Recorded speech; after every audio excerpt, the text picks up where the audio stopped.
अरमान दादीसा को इतने अच्छे से तैयार करता है कि कोई पहचान ही नहीं पाता कि ये दादीसा है। सभी को ऐसा लगता है कि ये तो असली भूत है, लेकिन इसी वक्त दादीसा के साथ हो जाती है एक बड़ी हरकत, यानी दादीसा को आने लगता है पसीना और मैनेजर के सामने ही उनका मेकअप धीरे धीरे करके हटने लगा है। मैनेजर की इस वक्त तक आंखें बंद थी क्योंकि उसे ऐसा लगा कि सही में वो अपने ही दलदल में फंस चुका है, लेकिन जैसे ही वो आंखें खोलता है और दादीसा का असली चेहरा देखता है तो उसके पांव तले जमीन खिसक जाती है। वो समझ जाता है कि सारी चीजें चाल है उसे फंसाने के लिए, और फिर वो कुछ ऐसा करता है जो जानकर आप भी दंग रह जाओगे। आखिर ये पूरी कहानी क्या है, आइए जानते हैं आज के एपिसोड में। तो बिना किसी वक्त गवाए चलिए यह रिश्ता क्या कहलाता है के लेटेस्ट एपिसोड का रिकैप टेलीविजन से भी पहले शुरू करते हैं। कहानी की शुरुआत होती है गीतांजलि से। इस वक्त तक गीतांजलि बहुत ज्यादा डरी हुई होती है। उसे ऐसा लगता है कि कहीं ना कहीं इस रिसोर्ट से सभी लोग चेकआउट इसलिए कर रहे हैं क्योंकि ये रिसोर्ट ही पूरा भूतिया है। इस होटल के अंदर वास्तविक तौर पे भूत है। इस वक्त तक अरमान बार बार गीतांजलि को समझा रहा होता है कि ऐसा कुछ भी नहीं है, ऐसा कुछ भी नहीं है, लेकिन गीतांजलि है कि मानती ही नहीं। अरमान से कहती है कि नहीं अरमान, आप मेरे साथ ही रहिए, नहीं तो मैं यहाँ पर रह नहीं पाऊंगी। इसलिए अरमान को मजबूरन गीतांजलि के पास ही रहना पड़ता है। कुछ समय के बाद हम देखते हैं कि गीतांजलि वापस से अरमान के पास आती है और इस बार अरमान का हाथ पकड़ लेती है और कहती है कि नहीं अरमान, मुझे आपका हाथ पकड़ने दीजिए, नहीं तो मुझे हर बार ऐसा ही लगेगा कि आप यहाँ से कहीं जा रहे हैं। अरमान को मजबूरन अपना हाथ गीतांजलि को देना ही पड़ता है। इस और हम अबीरा को देखते हैं जो कि कहीं ना कहीं दादीसा का मेकअप कर रही होती है, क्योंकि अब अबीरा ने एक नया प्लान बनाया है। एक ऐसा प्लान जिसके चलते वह मैनेजर के मुंह से ही सारा ही सच उगलाने वाली है। यानी जिस दलदल में वह अबीरा और बाकी सबको फंसाना चाहता था, उसी दलदल में अबीरा उस मैनेजर को फंसा देगी। सुंदर के लिए एक बहुत बड़ा षड्यंत्र रचा जाता है और अबीरा दादीसा का मेकअप शुरू कर देती है। यानी अबीरा दादीसा को भूत बनाने वाली है, वही भूत जो कि असलियत में सुंदर के सामने आएगा और सुंदर की खटिया खड़ी कर देगा। पुकी भी इसके लिए बहुत ज्यादा एक्साइटेड होती है, लेकिन मेन प्रॉब्लम तो यही थी कि अबीरा का मेकअप बिल्कुल भी डरावना नहीं लग रहा था। दूसरी तरफ हम अरमान को देखते हैं जो कि गीतांजलि के सोने के बाद बहुत ही प्यार से, बहुत ही आराम से अपने हाथ को निकालता है और दौड़ा दौड़ा आ जाता है अबीरा के पास, क्योंकि वह ये बात जानता है कि अबीरा, दादीसा और पुकी इन तीनों को ही अरमान की सख्त जरूरत है। हालांकि ये कभी बुलाएंगे नहीं, लेकिन अरमान को यहाँ पर जाना होगा। इसीलिए अरमान अपना कर्तव्य निभाने के लिए सीधे आ जाता है दादीसा के पास। दादीसा के पास आते ही वह कहता है कि यह कैसा मेकअप है, ऐसे मेकअप से ना कोई भी नहीं डरने वाला, आप एक काम कीजिए, मुझे मेकअप करने दीजिए। और उसके बाद जो अरमान मेकअप करता है लिटरली, उसके बाद दादीसा का चेहरा पुकी तक को डरावना लगने लगता है। पुकी अपने हर्ट को समझाती है कि हर्ट, ये बड़ी दादी है, कोई भूत नहीं है। यानी अब पूरी तरीके से फील्डिंग सेट हो चुकी है सुंदर यानी मैनेजर को फंसाने की। अब बस काम इतना बचा है कि मैनेजर को बुला के लाना है और दादीसा को अपनी एक्टिंग की स्किल दिखानी है। अगले ही पल हम मनीषा को देखते हैं जो कि कियारा को खाना खिला रही होती है, और हमने पहली बार देखा कि मनीषा खाना खिलाने से ज्यादा कियारा के मुंह में खाना ठूस रही थी, क्योंकि मनीषा इस वक्त बहुत ज्यादा परेशान थी। कियारा एक के बाद एक ऐसी हरकतें करे जा रही है जिससे कि मनीषा और उसकी इज्जत दोनों ही मिट्टी में मिल जाती है। पहले तो कियारा ड्रग की एडिक्ट बनी और उसने किसी को भी नहीं बताया और ऐसा कांड किया जिससे पूरे ही पोदार हाउस के पांव तले जमीन खिसक गई। सभी लोगों की इज्जत कहीं ना कहीं मिट्टी में मिल गई। और उसके बाद जब कियारा घर से निकली तो उसे पूरी दुनिया में केवल और केवल उसके एक्स हस्बैंड यानी अबीर का ही घर मिला रहने के लिए। कियारा कहीं पर भी रह सकती थी, उसके इतने सारे फ्रेंड्स थे, इतने रिलेटिव्स थे, लेकिन कियारा गई तो अबीर के पास। अब अबीर से मनीषा को दिक्कत इसीलिए क्योंकि अबीर ने पहले से ही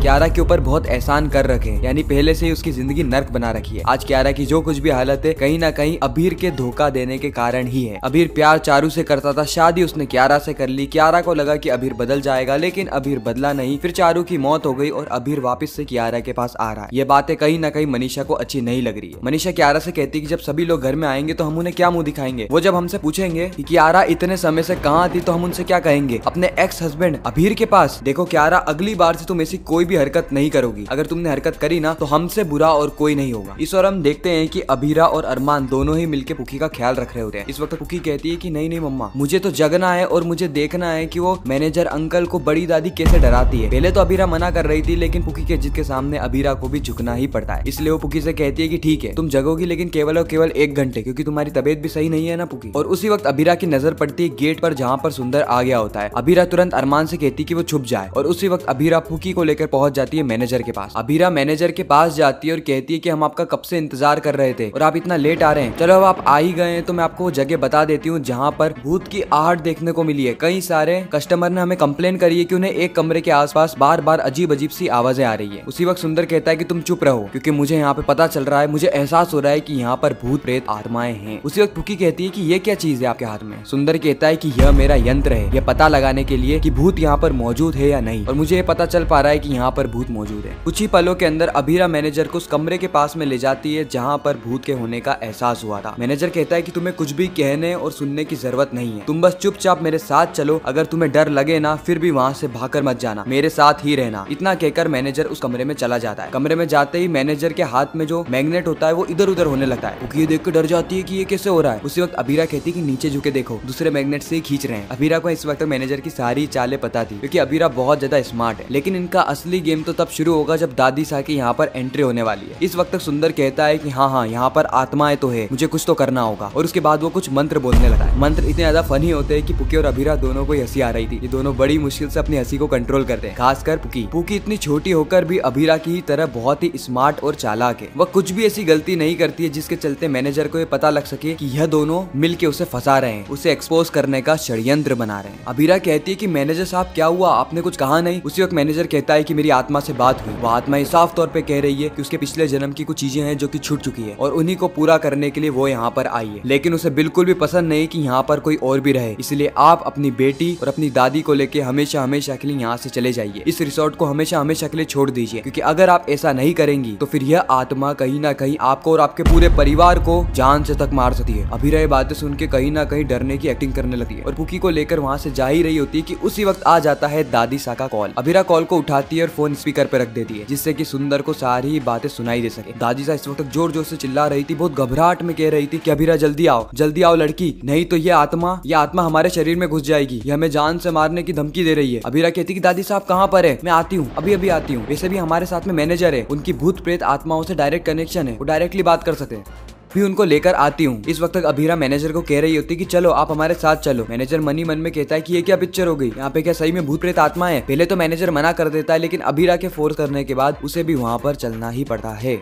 कमरे में पहुंचते ही अभीरा मैनेजर को कमरे में बंद कर देती है और खुद पुकी के साथ वहां से भाग जाती है। इस वक्त तक मैनेजर साफ तौर पे देख पा रहा होता है कि यहाँ पे सही में भूत प्रेत आत्माएं हैं, क्योंकि यहाँ पे अचानक से ही चीजें हिल रही है, लाइट बंद चालू हुए जा रही है और पूरा का पूरा हॉरर माहौल बना हुआ है। इस वक्त तक सुंदर इतना ज्यादा घबरा जाता है कि बस उसे एक आहट की देर है और दादी सा वो आहट दे देती है। दादी सा एकदम से सुंदर के सामने प्रकट होती है और दादी सा को देखने के बाद सुंदर के पांव तले जमीन खिसक जा रही है। सुंदर की नजरों में एक ऐसी आत्मा दिख रही थी जो कि आसमान में लटक रही थी, यानी तैर रही थी, या फिर हम कहें कि उड़ रही थी, लेकिन असलियत में दादी सा को बांध कर रखा हुआ था। अरमान पीछे से सारी ही चीजें कंट्रोल कर रहा होता है। अरमान, अभीरा और पुकी ये तीनों ही देख रहे होते हैं कि जल्द से जल्द ये मैनेजर अपना सच कबूल कर दे, ये बता दे कि सारी ही चीजें इसने करी है जिससे कि हम इसे जेल पहुंचा सके। इस वक्त तक अरमान पूरी रिकॉर्डिंग कर रहा होता है ताकि जब भी मैनेजर सच कहे तो सारी चीजें कैद हो जाए। दादी सा अपनी एक्टिंग से पूरी ही तरीके से सुंदर को डरा रही होती है। दादी सा सुंदर से कहती है कि तुमने हमारी प्रजाति का अपमान किया है, तुमने हमारा नाम इस्तेमाल करके मासूम बच्चों को फंसाया है, मासूम लोगों को डराने का प्रयास किया है। तुम्हें शायद पता नहीं है कि हम आत्माएं तभी आती है जब हमें इंतकाम लेना होता है, जब हम अकाल मृत्यु मरती हैं तभी हम वापस लौट के आती है, ताकि जिसने हमारी ये दुर्दशा करी है हम उसकी दशा ही बिगाड़ दें। लेकिन तुम्हारे जैसे नीच इंसानों ने हमारा नाम ही खराब कर रखा है। आजकल लोग भूत प्रेत आत्माओं से डरते नहीं बल्कि उनका उपहास उड़ाने लगते हैं, उनका मजाक उड़ाने लगते हैं, और इसी का ही दंड तुम्हें अवश्य मिलेगा। मैं तुम्हारा खून पी जाऊंगी। सुंदर इस वक्त हाथ जोड़ने लगता है, माफी मांगने लगता है कि उसने जो कुछ भी किया अनजाने में किया। उसे तो आज से पहले पता भी नहीं था कि भूत प्रेत आत्माएं सचमुच में भी होती है। इस वक्त सुंदर ने अपनी आंखें बंद कर ली होती है और हाथ जोड़ के दादीसा के सामने घुटनों के बल बैठा होता है। दादीसा कहती है कि आंख मत खोलना। इस वक्त दादीसा को बहुत ज्यादा पसीना आ रहा होता है। पुकी, अभीरा और अरमान साफ तौर पे देख पा रहे थे कि इसी पसीने के चलते दादीसा का जो मेकअप है वो उड़ रहा है। ये लोग सोचते हैं कि हमें जल्द से जल्द दादीसा को खबर करनी होगी, नहीं तो पूरा प्लान चौपट हो जाएगा और इसके बाद शायद हमें ऐसा मौका भी ना मिले जिसके चलते हम इस मैनेजर को एक्सपोज कर सकें। खैर, इसी के साथ ये खूबसूरत एपिसोड यहीं पर ही समाप्त होता है। आपको यह रिकेप कैसा लगा कमेंट सेक्शन में जरूर बताना। अगर आपको वीडियो अच्छी लगी तो वीडियो को लाइक करके चैनल को सब्सक्राइब करके ज्यादा से ज्यादा लोगों के वीडियो शेयर करना, ताकि हमारी फिर से मुलाकात हो।